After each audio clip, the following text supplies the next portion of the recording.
Amazing morning!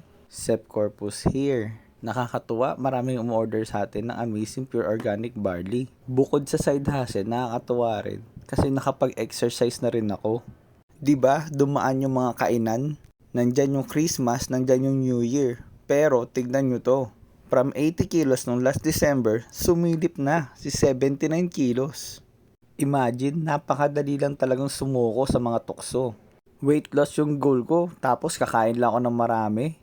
Sayang naman yung mga hingal at pawis ko. Yung piliin mo nga na maging healthy ka for this year at and following years, success na rin yun. Pero alam mo kung anong challenging sa pagiging successful?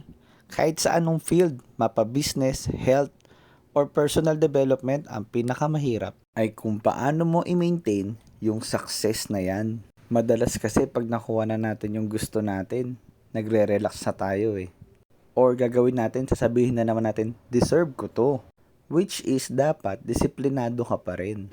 At kung naghahanap ka ng business this 2024, online business, pandemic proof, at for sure, nakikita ka, may negosyante package kami. Magpa-schedule ka na ng meeting, online or sa office, yun lang.